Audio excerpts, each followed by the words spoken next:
Le rêve est un monde parallèle dans lequel nous vivons des expériences ordinaires et insolites. Certaines s'en rappellent, d'autres moins. Mais nous avons toutes et tous la faculté universelle de rêver. De quoi rêve-t-on lorsque l'on s'endort ?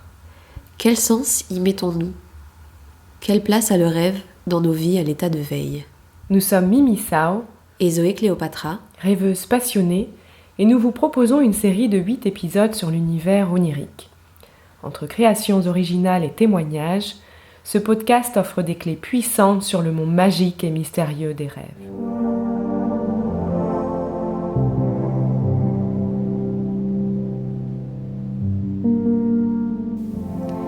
Et voilà, nous voici à la moitié de la saison 1 des Rêveuses. Et pour ce 5e épisode, nous avons voulu aborder la question du souvenir du rêve. Existe-t-il un secret pour s'en rappeler ? Il y a certaines personnes qui tiennent un carnet de rêve, d'autres qui recourent à la technique de visualisation, et d'autres encore qui passent par des protocoles spécifiques enseignés par des praticiens du rêve.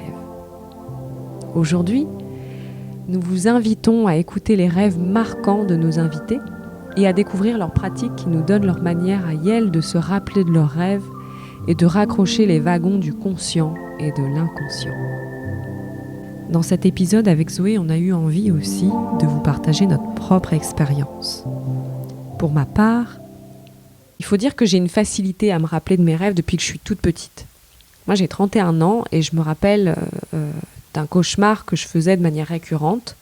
Il s'agissait de 3 dames, une blonde, une brune et une rousse, très grandes, qui entraient dans ma chambre et qui se dirigeaient vers moi. Et quand je me réveillais, je disais consciemment qu'il s'agissait de 3 méchantes dames qui venaient me kidnapper, alors même que cet acte ne se réalisait pas dans le cauchemar, mais c'est le sentiment qui m'habitait à ce moment-là, et j'ai gardé ça pendant très longtemps. On en a déjà parlé dans l'épisode 3 sur le cauchemar, les ombres et les peurs. On se rappelle souvent des mauvais rêves, même lorsque l'on n'a pas pour habitude de se rappeler de ses rêves. Eh bien, moi, pour ma part, je me rappelle aussi de rêves faits il y a des années et des années. Et par exemple, je me rappelle du rêve où j'étais une toupie. Et dans ce rêve, quelqu'un m'a projetée sur une surface plane. Et j'ai tournoyé de manière très très vive. Et dans ce rêve, j'ai ressenti des sensations incroyables, extrêmement agréables qui partaient de mes oreilles et qui s'étendaient tout autour de mon axe gravitationnel. Je trouve qu'en rêve, c'est assez difficile de décrire les sensations qu'on peut avoir. Mais en tout cas, ce que je peux vous dire, c'est que ça m'a... Enfin, je m'en rappelle encore aujourd'hui, c'est extrêmement marquant. Je me rappellerai toujours aussi de ce rêve que j'ai fait où je marchais dans un parc et d'un coup je suis tombée nez à nez avec moi-même. Et ouais, alors moi-même mais plus âgée de bien 15 ans, avec mon physique et tout, les cheveux plus longs, je crois légèrement grisonnants. Et ce moi plus âgé m'a souri et je lui ai renvoyé ce sourire et chacune on a continué notre chemin. Ces rêves, ils sont marquants, ils laissent une trace très très importante dans ma vie. Ça constitue pour moi des rêves qui sont piliers, qui soutiennent, si je peux le formuler comme ça, les fondations en fait de ma vie nocturne.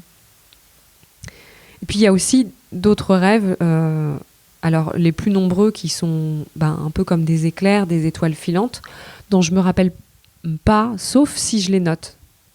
Et pendant des années, j'ai tenu un carnet de rêves où je datais mes rêves et j'écrivais des mots-clés sur ce qui s'était passé. J'avais un peu un rapport aux rêves où... je les notais pas dès le réveil, je les notais un peu après. Donc j'avais pas forcément tous les éléments encore frais, on va dire. Vous savez, quand vous vous réveillez le matin,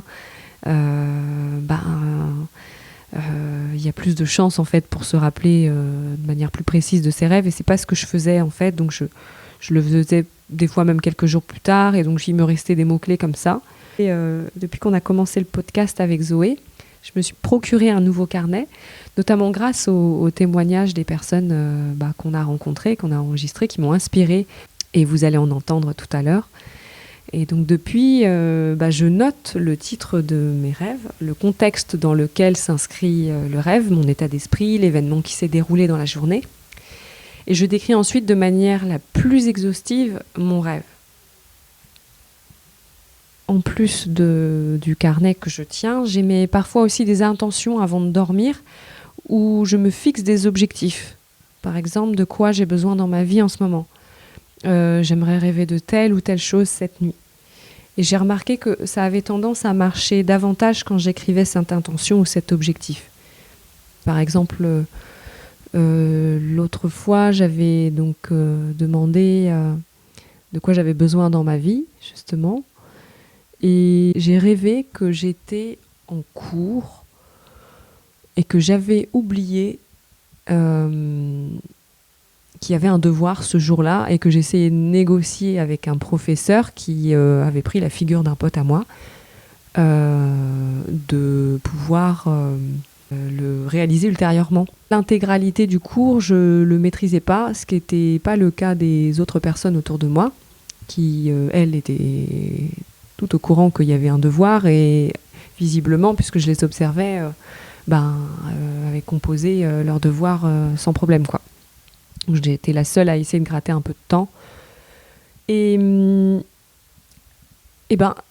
En fait, ce qui s'est passé, c'est que consciemment, j'ai réalisé que je m'étais un peu enfermée dans une sorte de fainéantise intellectuelle depuis pas mal de temps. C'est-à-dire que depuis pas mal de temps, je ne lis pas beaucoup, je ne m'informe pas trop sur l'actualité, je m'endors souvent devant les films, enfin... Voilà, je n'ai pas trop cherché à me nourrir intellectuellement. Et après ce rêve, j'ai commencé à relire. Et depuis, je me sens beaucoup mieux. Alors, le monde des rêves a plein de choses à dévoiler. Et bon, alors c'est vrai qu'on n'a pas tous et toutes la même facilité à se rappeler de ses rêves. Mais il y a quand même des choses qui permettent de faciliter le souvenir du rêve, comme par exemple ces intentions dont je vous ai parlé, ou de noter ce qui vous reste en fait au réveil de vos rêves. Et je vous assure que à mesure que vous faites ce travail-là, il y a des choses qui viennent. Et moi je réalise, alors qu'avant j'écrivais que des mots-clés dans mes carnets de rêves, que mon carnet de rêves il est bien rempli. Des fois je peux écrire même plusieurs pages sur ce qui s'est passé la nuit. Alors maintenant, on poursuit avec les témoignages de nos invités pour écouter leur manière à elles de se rappeler de leurs rêves. Aujourd'hui, nous allons écouter Lila, psychologue et rappeuse, qui nous parle de l'écriture et le fait de raconter ses rêves à d'autres personnes pour lui permettre de se rappeler de ses rêves. Nous entendrons également Alexandra Isis, illustratrice et peintre, danseuse, qui, à travers son travail, est très inspirée par l'expérience onirique.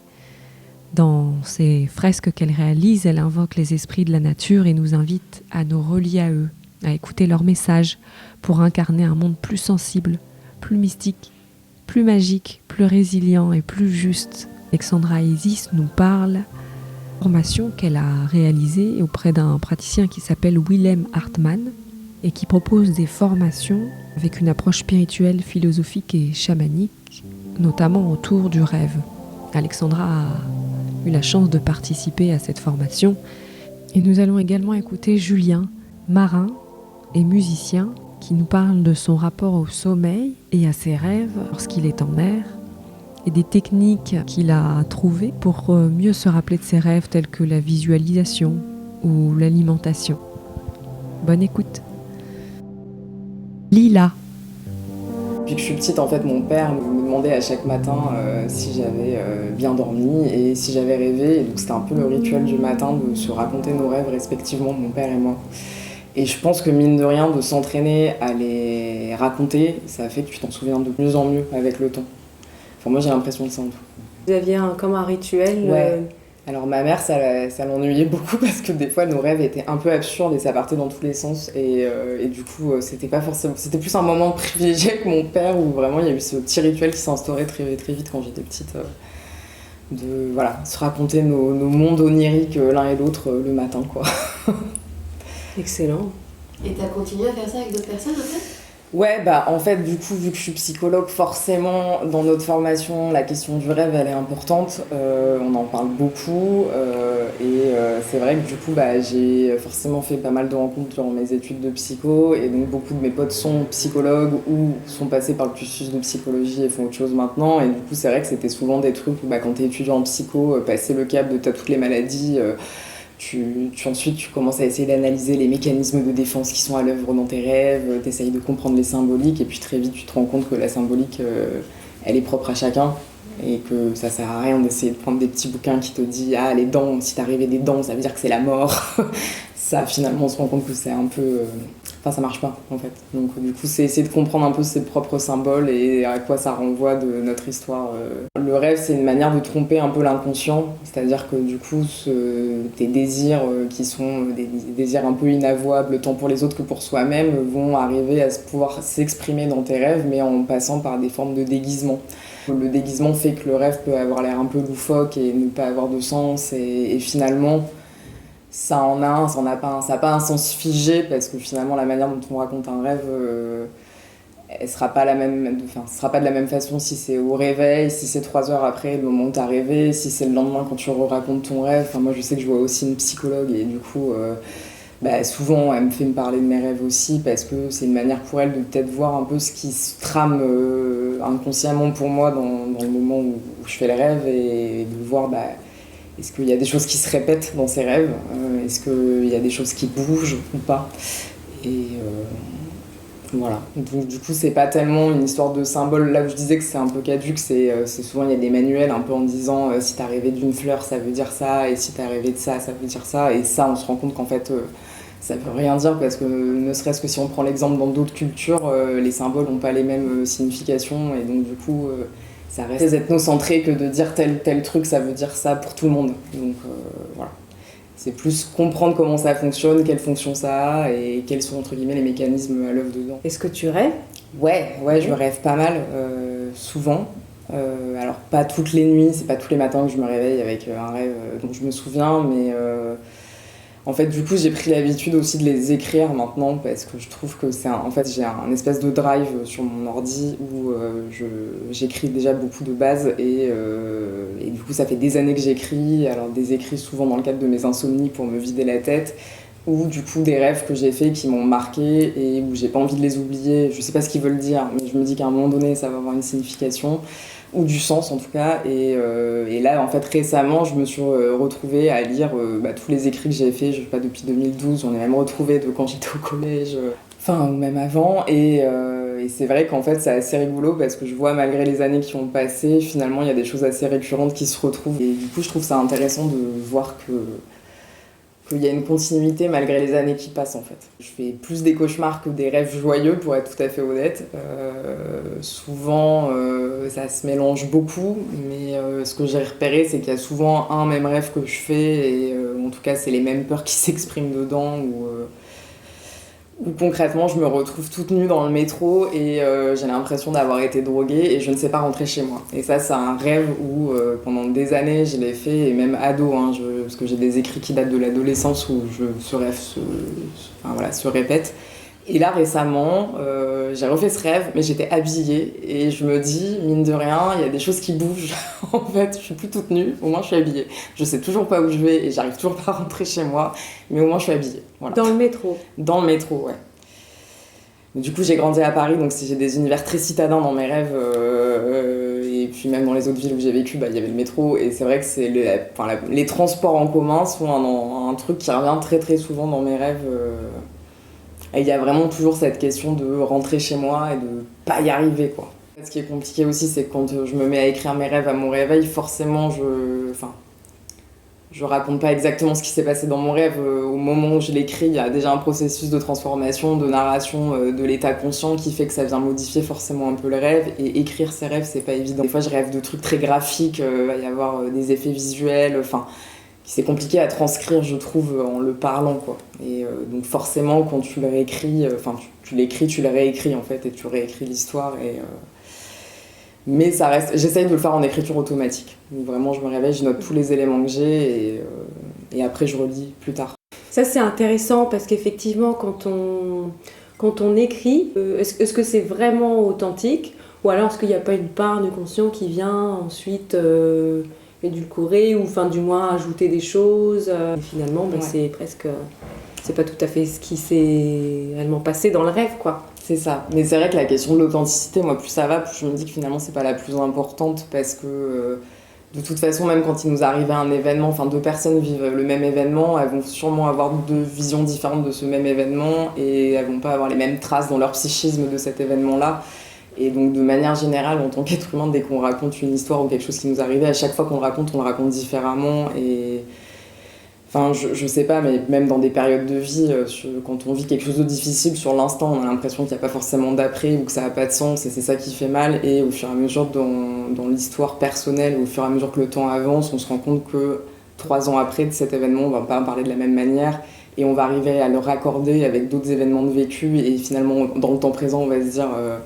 en fait, si, ça avait du sens et c'était... Alors, est-ce que c'était fait pour que ça se passe comme ça c'est une autre question, mais en tout cas, ça a du sens et ça tombe pas de nulle part. Et je trouve que finalement, dans les rêves, c'est un peu ça, c'est qu'au pire, si je reproduis pas à l'écrit exactement ce qui s'est passé dans mon rêve, déjà, c'est pas possible. Enfin, la mémoire, elle nous joue des tours et qu'on le veuille ou non, elle nous joue des tours. Et finalement, ce qui va m'intéresser, c'est comment je raconte les wagons du conscient et de l'inconscient et rien que l'interprétation qu'on va donner, même si c'est pas la vraie, et ça c'est même toute l'histoire de la psycho, on parle tout le temps d'interprétation, l'interprétation elle est pas forcément vraie, et ça reste une interprétation, donc ce qui est important c'est de se dire pourquoi j'ai pensé à cette interprétation-là, c'est presque ça qui a le plus de sens.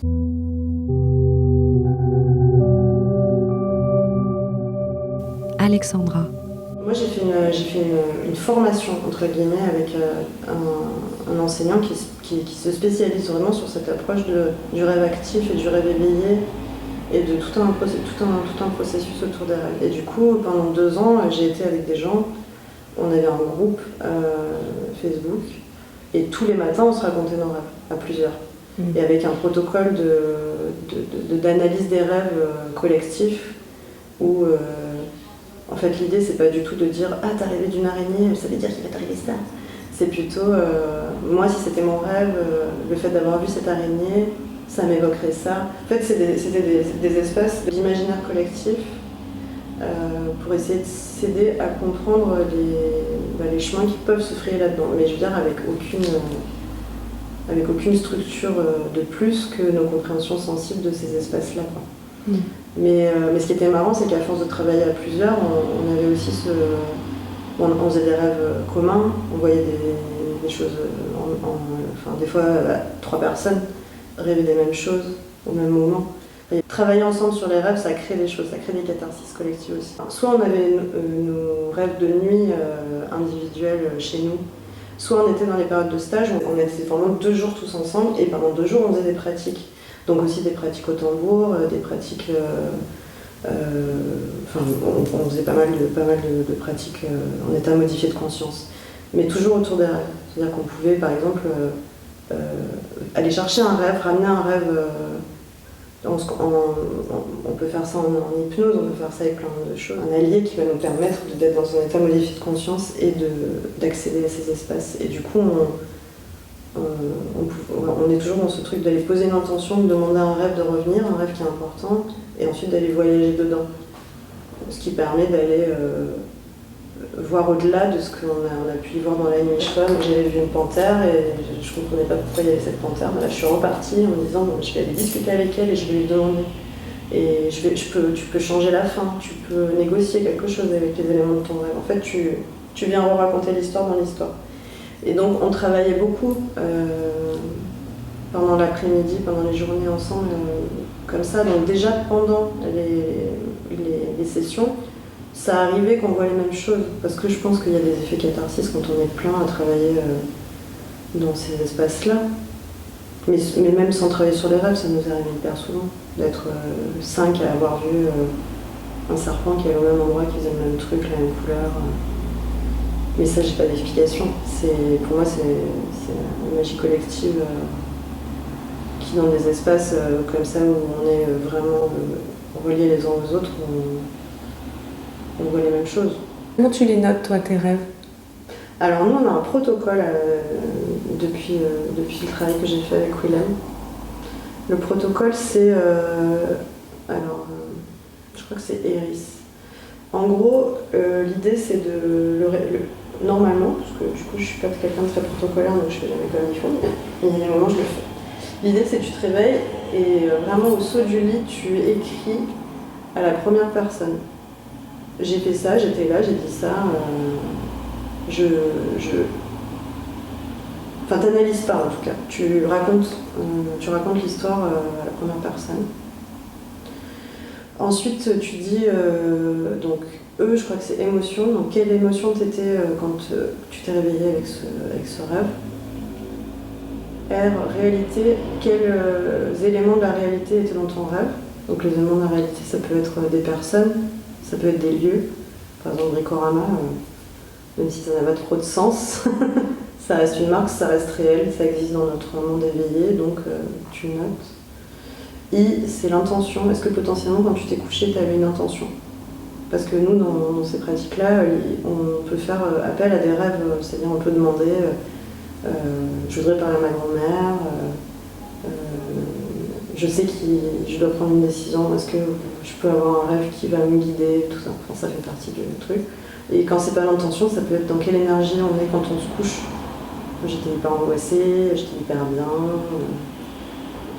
Et S, si j'avais la capacité de décrypter mon rêve, qu'est-ce que je voudrais savoir? Et là, du coup, tu mets la question. Là, par exemple, cette nuit, j'ai rêvé de ma mère, on s'est disputé dans mon rêve. Je me dis que si je devais... Parce que du coup, derrière, l'idée, c'est peut-être potentiellement de te mettre dans un état de modifié de conscience, de repartir dans ce rêve et de poser la question et d'essayer de trouver la réponse. C'est ça le protocole qu'on a avec cette pratique-là. Parce que je le fais assez rarement, mais en tout cas, il y a des questions qui sont posées et c'est pour ça aussi que je les note. C'est parce que si un jour, d'un coup, dans la vie, je me dis « Ah, mais putain, c'est vrai, j'avais rêvé de ça », peut-être qu'en fait, c'est le moment que j'aille chercher une réponse. C'est vraiment un puzzle, en fait.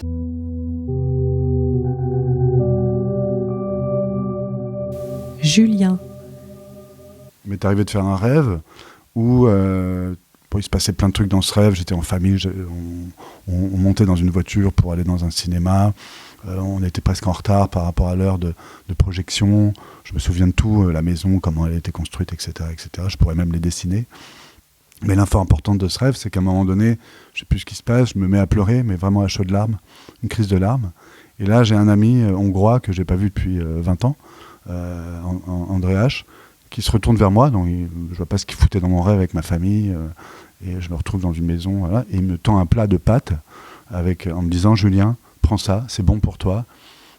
C'est des pâtes à l'astragale. » Je n'avais jamais entendu ce mot, astragale. Astragale qui signifie deux choses.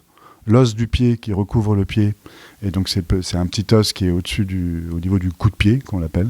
Donc c'est un os qu'on peut se casser.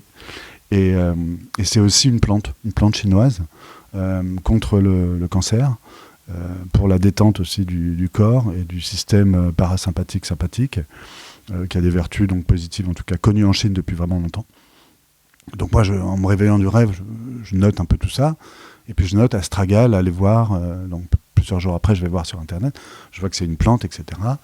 Du coup, je vais au Père Blaise pour avoir plus d'infos, et je dis à la dame, excusez-moi, est-ce que vous avez par hasard de l'astragale? Et là, elle me fait des grands yeux éberlués en me disant, mais qui vous a parlé de ça? C'est une plante qui est très peu demandée. Nous, on sait que c'est une plante qui fonctionne bien, mais ici en Occident, personne ne la connaît. Qui vous a parlé de ça? Bon, j'étais bien embêté de lui expliquer que c'était dans un rêve que j'avais eu l'info. Elle m'a vendu donc un complément alimentaire à base d'astragale. Alors, est-ce que c'est psychosomatique ou pas? Mais en tout cas, mon rêve m'a parlé. Mon rêve m'aurait dit de prendre du crack ou de l'héro, peut-être que je l'aurais pas fait. Mais là, à partir de ce moment-là, j'ai cherché, ça existe. Je me suis dit pourquoi pas écouter mon vieux pote qui, dans mon rêve, vient me conseiller de prendre un produit. Et c'est vrai que par la suite, sur des humeurs ou sur mon métabolisme, je me suis senti plus en phase avec moi-même. Mais pour moi, ça, c'est le rêve qui m'a parlé. Il m'a dit, vas-y, prends ça, c'est bon pour toi. Et précédemment, je m'étais cassé la jambe, et effectivement, cette plante favorise la reconstruction du métabolisme, et donc la reconstruction des os, etc., etc. Fantastique. Ça t'arrive souvent d'avoir des messages comme ça, alors là sous forme presque d'ordonnance, de prescription, enfin c'est rigolo. Est-ce que c'est des choses qui te sont déjà arrivées ? Parce que j'ai l'impression que, pour en avoir parlé avec d'autres personnes, des fois les personnes me disent mais j'ai capté une information qui me paraissait clé, puis paf, après ça s'est évaporé, tu vois ? Non, ça m'arrive pas souvent. C'est ce qui fait aussi la valeur du truc. Et là, par exemple, ces derniers temps, depuis que j'ai écouté votre podcast, je fais des rêves de ouf, mais tout de suite, ils s'envolent. Je me lève, je me dis, putain, j'ai rêvé de ce truc, merde. Mais qu'est-ce que c'est ? Il me reste un mot, un truc, et j'arrive pas à reconstruire. Voilà. Par contre, ce qui est sûr, c'est que subjectivement, je vais essayer de capter dans ce rêve les infos. Ce qui va me rester après au réveil, puisqu'en fait, il y a un delta aussi assez important. Hein, on prend un camembert, il y a peut-être beaucoup d'informations qui ont disparu. Effectivement, on peut se faire confiance par rapport à son cerveau, qui est en fait un entonnoir qui va filtrer les informations importantes ou pas. Dans la vie de tous les jours, on peut rater. Tiens, j'ai pas vu le feu rouge, désolé monsieur l'agent, j'avais pas vu. Bon, ça marche pas à tous les coups. Mais c'est vrai que dans la vie, des rêves, je pense que ton cerveau va aller sélectionner l'info. Moi, je prends un peu pour moi, j'essaie de me faire mon auto-analyse à travers ça. J'ai chopé un livre qui est Les rêves selon Jodorowsky, donc il donne aussi pas mal d'infos. Enfin, voilà, j'ai aussi fouillé après par la suite la recherche de comment arriver à atteindre un rêve plus facilement. Donc il y a certains aliments qui favorisent l'accès au rêve. Il va y avoir aussi certaines postures au sommeil. Je m'endors, je fais des respirations. Moi, je pratique beaucoup un truc très simple, hein, c'est l'autosuggestion, l'auto-hypnose. Donc, je vous donne un exemple. Hein. Par exemple, je vais m'allonger. Parfois, on a des nuits où on n'arrive pas à dormir, on n'arrive pas à s'endormir. Ça m'arrive assez peu, mais ça m'arrive aussi, comme tout le monde, je me gratte partout, j'ai l'impression qu'il y a des fourmis, c'est chiant, je me lève, je me rendors. Souvent, ce que je fais, en tout cas, j'essaye, je m'allonge, je fais des respirations abdominales ou des respirations tout court. Je vais essayer de penser à chaque partie de mon corps, une par une, pour vraiment la détendre. Et à ce moment-là, je vais me projeter, par exemple, sur un chemin que je faisais petit, ou quand j'étais étudiant, j'allais à la fac, je prenais toujours la même route. Ça peut être un chemin en voiture avec mes parents, ou avec ma tante à la maison de campagne, ou ici à Marseille, par exemple. Je vais me dire, tiens, je pars de chez moi, et je vais jusqu'au Goude, en vélo, ou à pied, ou en voiture. Et du coup, je pars dans un truc assez réaliste, hein, puisque je visualise le chemin pour aller à un endroit Z. Donc voilà, ça peut être une route que je n'ai pas faite depuis... voilà, j'ai 45 ans, ça peut être une route que j'ai fait petit, voilà, pour aller de chez ma grand-mère à l'école. Voilà. Souvent d'ailleurs, je prends cet exemple, je pars de chez moi quand j'avais 6-7 ans et je vais à mon école primaire. Et souvent, j'arrive jamais à l'école. En fait, je m'endors avant. Et je pense à tout, hein, la couleur du trottoir, la poste, le boucher, voilà, les commerces qui sont sur la route, le bruit des voitures, le bruit du village dans son ensemble, parfois même la cloche. La cloche, j'ai grandi dans un village, il y avait une cloche et elle avait une sonorité qui n'est pas la même dans un autre village. Et c'est vrai que pour l'avoir entendue pendant 15-16 ans, je la connais. Je peux la convoquer dans mon esprit. Et du coup, voilà, je suis arrivé à ça parce que j'ai fait aussi des séances d'hypnose. J'y croyais pas trop, franchement.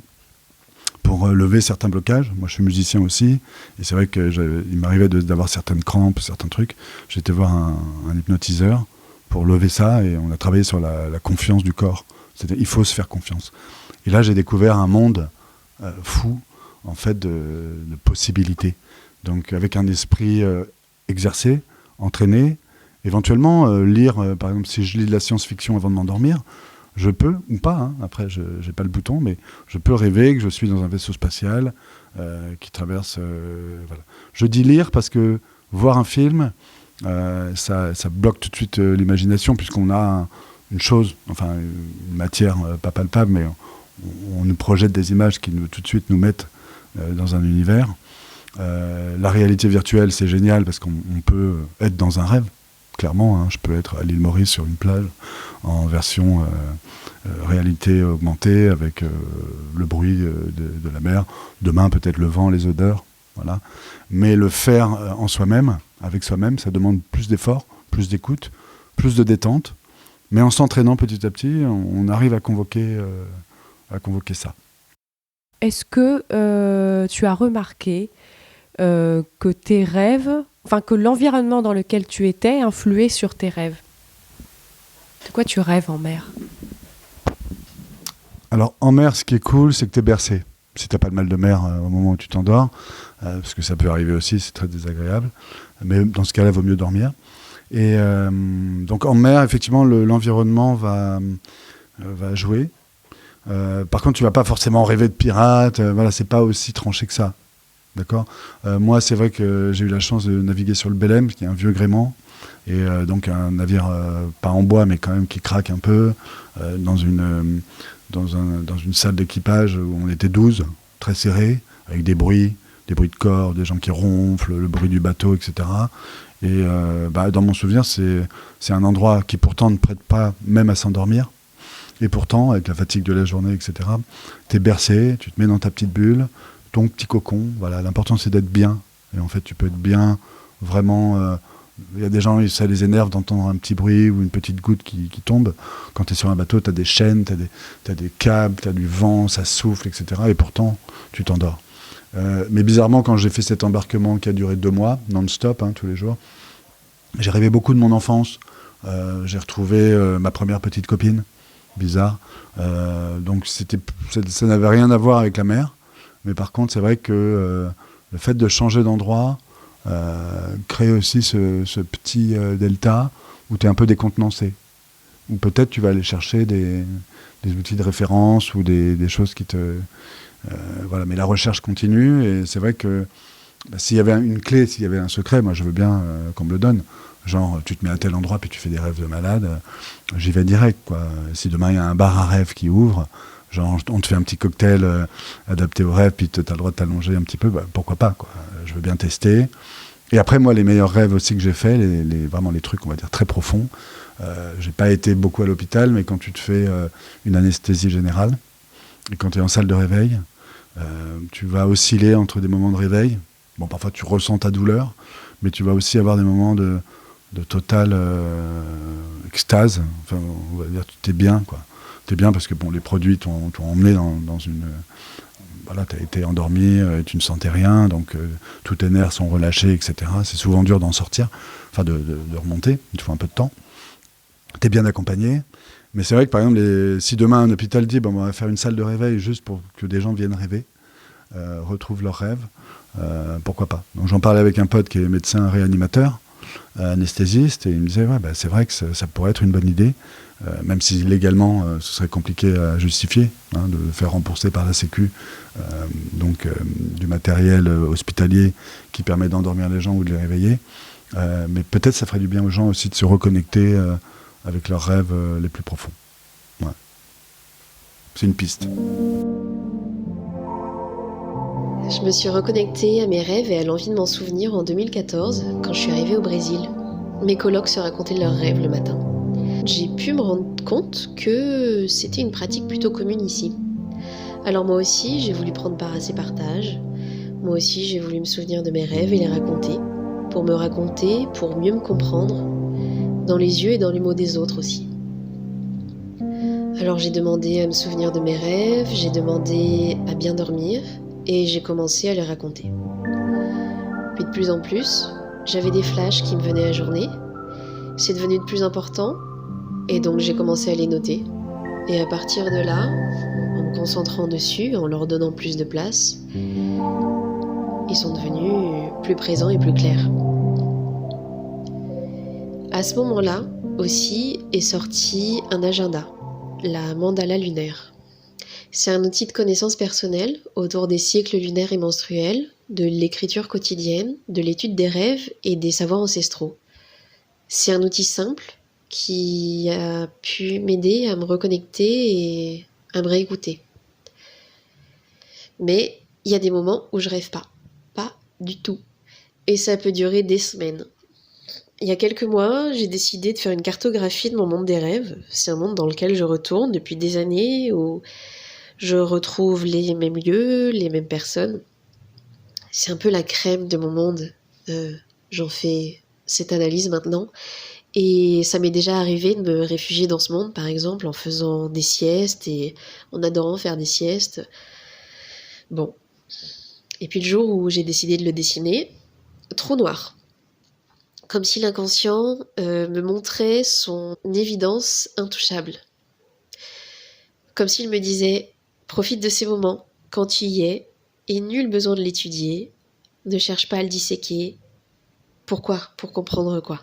Simplement vis ce moment et profites-en, ici et maintenant, sans le capturer. » Alors bon, un peu bougonne et révoltée, je me disais que quand même cet inconscient, il était gonflé de m'empêcher de faire ce que je voulais.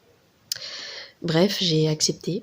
En début d'année, j'ai changé d'environnement, un environnement connu et sûr, mais ma situation, elle, ne l'était pas encore, et je rêvais pas. Peu à peu, à force de beaucoup de volonté, j'ai commencé à me ressouvenir de mes rêves, en demandant à m'en souvenir et en notant les petites brides qui me venaient le matin. Ça a été une grosse gymnastique. Et en même temps, à ce moment, je recevais une quantité très importante de messages dans ma vie diurne, si bien que j'avais besoin de les laisser décanter et les assimiler la nuit, dans des sommeils ultra profonds, ce qui n'a pas toujours été le cas dans ma vie. Mais ça m'embêtait de ne pas me souvenir de mes rêves. Je me disais comment avoir un podcast sur les rêves si moi-même je ne rêve pas. Bref, je suis rentrée dans une envie de contrôle. Je voulais absolument me souvenir, je voulais absolument avoir plus de réponses, toujours plus de réponses. Et pourtant, ces derniers mois m'ont bien montré à quel point la seule réponse qui compte, c'est celle du cœur et celle du corps. Seul lui sait tout. J'ai fini par emménager à l'autre bout du monde, sans l'avoir prévu.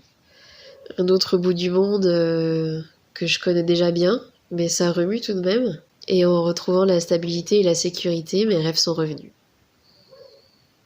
Je suis même retournée dans le monde de mes rêves et j'étais ravie.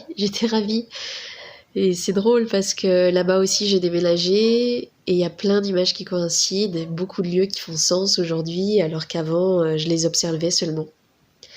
Et puis mes rêves ont pris une nouvelle tournure. Aujourd'hui je me réveille avec une phrase, une marche à suivre, presque même un mode d'emploi, des instructions hyper précises sur le chemin à suivre et les prochaines étapes. Tout ça, ça m'a demandé de calmer mon mental et de m'apaiser dans le cœur, en me souvenant que le mental ment en permanence. Je me suis aussi aidée avec les plantes, avec l'artémisia, l'armoise ou l'absinthe chinoise.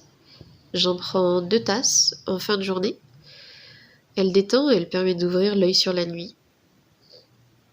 Ici au Brésil, on dit qu'elle nous guide dans les visions et dans les voyages astraux. Elle est utilisée par les Tupi-Guarani pour guider la chasse à travers la forêt.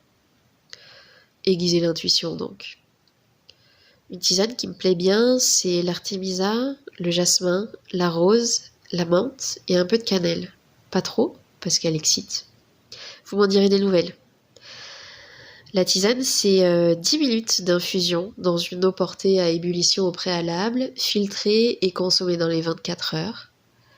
Les plantes renferment des principes actifs puissants et comme tout, se consomment avec modération, sans dépasser les 2 semaines. Demandez conseil à votre herbaliste ou au père Blaise pour les phocéennes et phocéens. Au début, je vous parlais de la mandala lunaire. Et devinez quoi, après 8 ans, elle a été traduite en français. C'est un projet qui s'appelle Bleu Lune, de Coralie et Chloé. Je les ai rencontrés lors de leur voyage initiatique au Brésil le mois dernier et je vous invite chaleureusement à aller voir cet agenda, qui en plus est en promotion en ce moment. Je vous assure que c'est pas du tout une pub préméditée et c'est en toute sincérité que je vous présente ce travail qui m'a beaucoup plu et aidé il y a quelques années. Je vous mets le lien en description plus bas. Un grand merci pour votre écoute, pour vos soutiens. Merci aux auditeuristes de la première heure et merci aux nouvelles et aux nouveaux arrivantes. Big up. Merci à nos invités et à Radio Galère. Merci à Julien et à Tito pour les créations sonores. Vous pouvez réécouter le podcast sur les plateformes d'écoute et nous suivre sur les réseaux sociaux @lesrêveusespodcast. Vous pouvez nous écrire à l'adresse suivante lesrêveuses.podcast@gmail.com. Vous pouvez noter ce podcast en lui donnant 5 étoiles et à le partager autour de vous. Nous souhaitons grandir et avancer avec vous et donc ça va beaucoup nous aider. Et on se retrouve le mois prochain pour le nouvel épisode des Rêveuses. D'ici là, Faites de beaux rêves.